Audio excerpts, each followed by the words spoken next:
It's tax season, and at LifeLock, we know you're tired of numbers. But here's a big one you need to hear. Billions. That's the amount of money in refunds the IRS has flagged for possible identity fraud. Now here's another big number. 100 million. That's how many data points LifeLock monitors every second. If your identity is stolen, we'll fix it guaranteed. One last big number. Save up to 40% your first year. Visit LifeLock.com/podcast for the threats you can't control. Terms apply.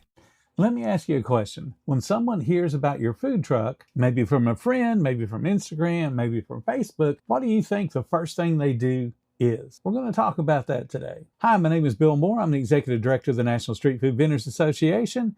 And as I said, we're going to talk about what people do when they first hear about you. Typically, the first thing they do is go to your website. Your website needs no hype, no tech jargon, nothing that's going to send people away. What actually helps you sell food, book caterings, and look incredible is a functional website that's easy to navigate, that's easy to understand. Your website has one job, and that's to create a sale, to create a booking, or to just create growth. People are checking you out, planning a future meal with you. A lot of owners build a website like it's a trophy. They put a bunch of pretty photos, a story about how they love serving the community, and then nothing that actually helps somebody want to buy. Certainly those things are important, but you gotta create a reason for people to click order now. Your guest is not going to admire your brand. They're not going to decide if you're worth the stop unless you give them a reason to stop and place that order. So the website is, think of it as a cashier. It has to have great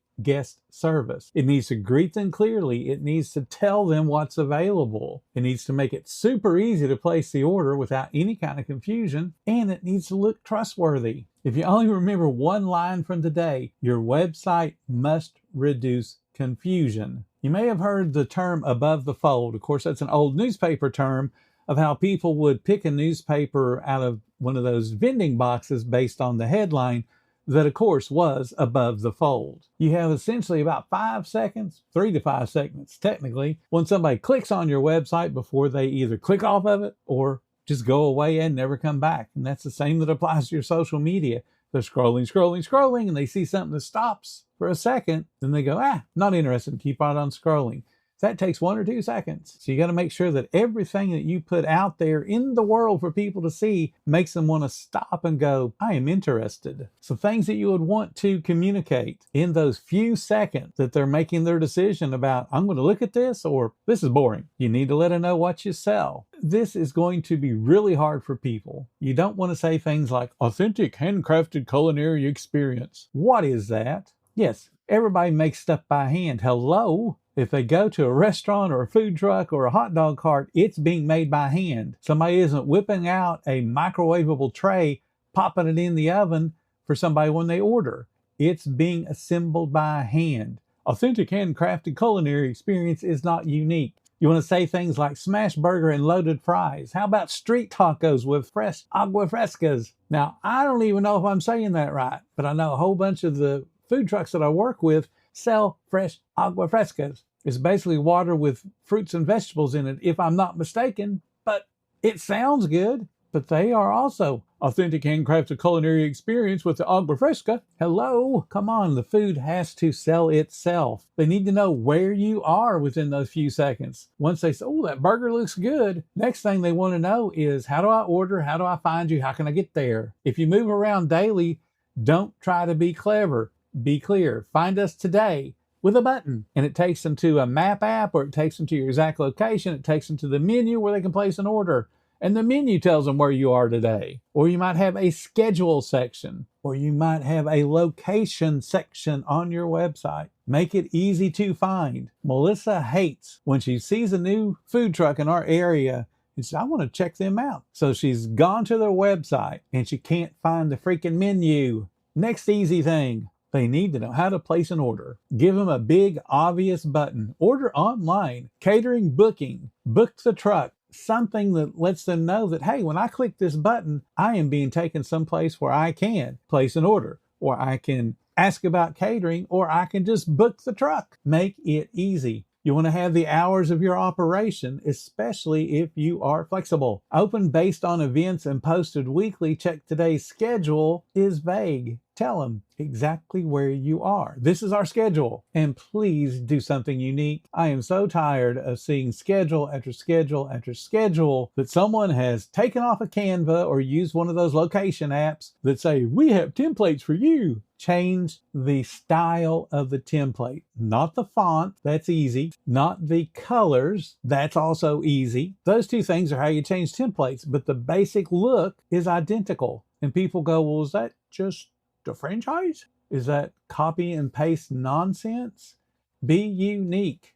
Because trust me, when you follow as many food trucks as I follow and you see a schedule and it's the same 5, 6, or 7 rectangles with I'm here today, it gets old real quick. It doesn't stop the scroll. It's like, oh crap, there's another schedule I have no interest in, and I keep on scrolling. The schedule should not be your primary social media post, and it should not be your primary landing page when people come to your website. You sell food. You don't sell calendars. There should be an easy way to contact you, and it should not be buried, should not be hidden. It needs to be put where humans can find it. If your website fails this 5-second test, you don't have a website. You have a digital decoration. Congratulations. Now let's talk about pages. What kind of pages do you need on that website? Obviously, you need a home page. That's where everybody goes to when they just generically find you. They haven't clicked a link from your social media. They have looked you up in some random way and found you. They're going to go to your homepage. It should push people towards one of 3 actions: how to find you right now, how to order from you right now, how to schedule a catering or book a catering right now. If your website doesn't do those 3 things, well, it's again a digital decorations. Congratulations. Again, all that stuff needs to be on the home page. Now, you're probably going to link them to your menu so they can check you out. And do not mess this part up. Your menu page should be easy to read on mobile. When I sit and do stuff on a computer, I then need to look at it on mobile and not their version of mobile. How does it look on my phone, the phone I have in my hand right now? Not their mock-up of what it might look like on a tablet, what it might look like on a certain size screen. What's it look like on a real mobile device? If it's not easy to read, you need to make some adjustments. The menu page should be updated. If there's something you no longer carry, it should not be grayed out. It should be removed. Keep it updated. When people say, well, why don't you have that? That's how you get the complaints about, well, you used to carry that, because you're reminding them that you used to carry it by having it grayed out on your menu.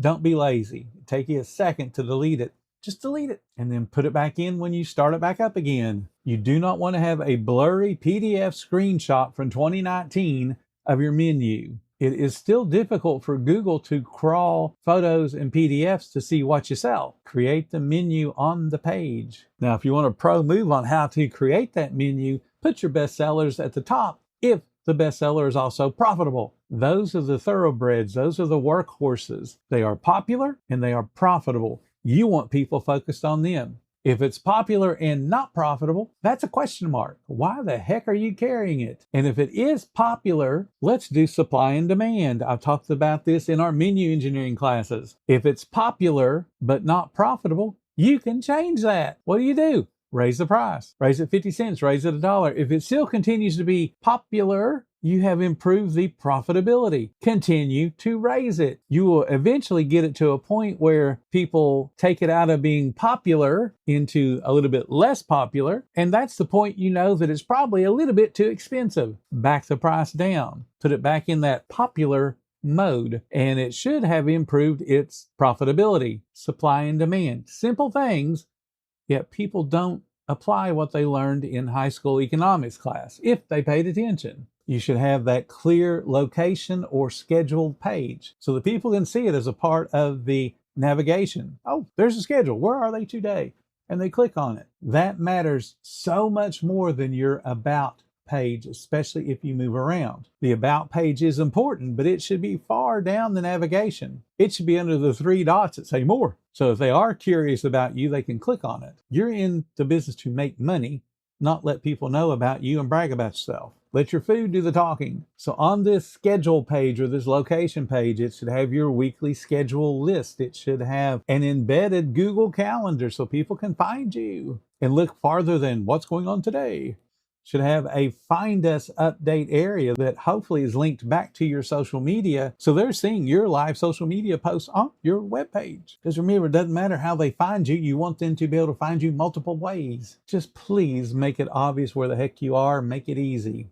You should have a catering or a booking page. This is the one where you want to talk about corporate gigs, you want to talk about weddings, you want to talk about schools, you want to talk about parties. If you do a minimum for a catering, which is completely allowable and makes sense because what it does is it filters out people, then state it. It can be either done as we have a 25-person minimum or we have a $1,000 minimum, however you want to say it. The idea is that somebody looking for you and has found you now has information to make good decisions, so you're not having to deal with the tire kickers. Tire kickers are the ones that don't have enough information easily accessible, so they have to ask you questions only to find out that you are out of their price range. Make your life easy. You got to have a contact page. Along with making it easy for people to find out about your catering and those minimums, talk about a service area. You don't want somebody in Portland, Maine to try to schedule you when they live in Portland, Oregon. So have that service area. Where do you go? Where do you go for free?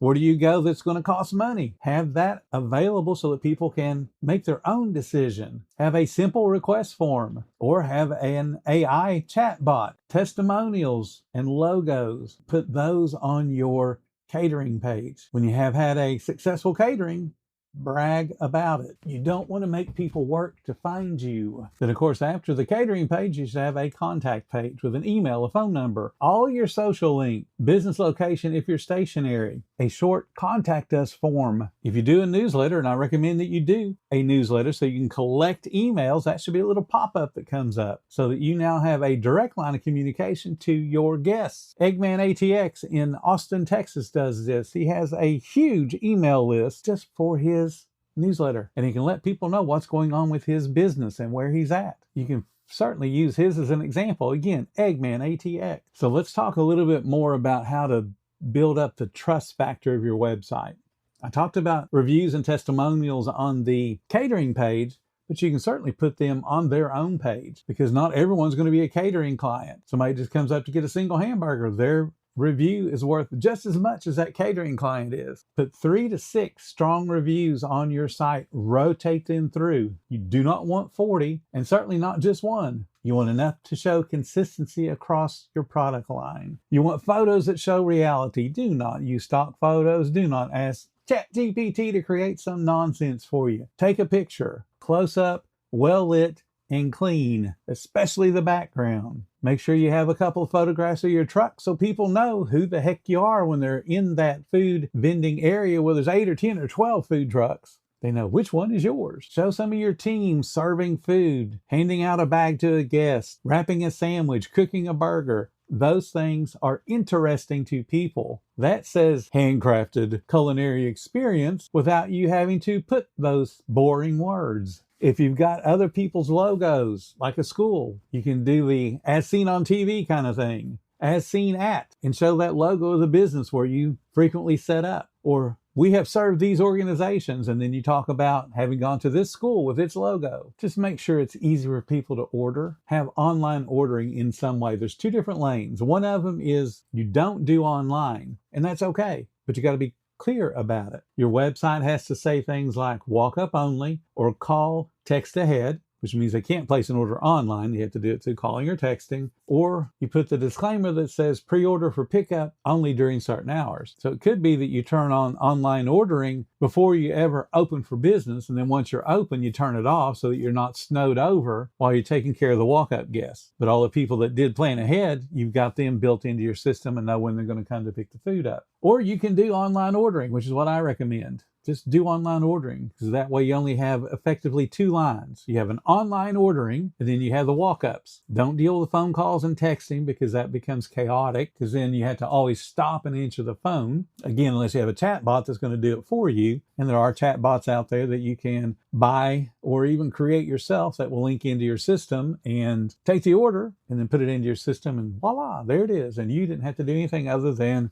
having set that up. But you need to have one of those 2 lanes identifiable on your website so people know how to get food. So here's your checklist. Big text, big buttons, fast loading, no tiny menus, no autoplay video, which is just annoying, no music in the background, which is also just annoying, because no matter how popular the song was or how much you love it, there will be people that don't. Think about MySpace back in the day when everybody had their own music background because it was so cool. So you go to click on it and you're like, I hate that song. So you click out of it so you don't have to hear the nonsense. Don't make people leave your website. Don't make people have to adjust their settings. Oh crap, they've got an automatic play video and now there's somebody out there screaming, I'm at 50 Main, and everybody else in the office is going, what's going on? So don't do anything automatic, and don't have a pop-up that's going to block the screen. If you do the newsletter like I talked about a couple of minutes ago, that should be when they get to the contact us. So they've already committed to checking you out. That's not where they've landed. And then it pops up and says, hey, for more information. But if you do it on the home page, they're just going to click out of it because you've just been annoying. Your website should feel like this. I can find this truck and I can get food quickly. If they can't find the truck and they don't feel confident they're going to get the food, they're not going to order.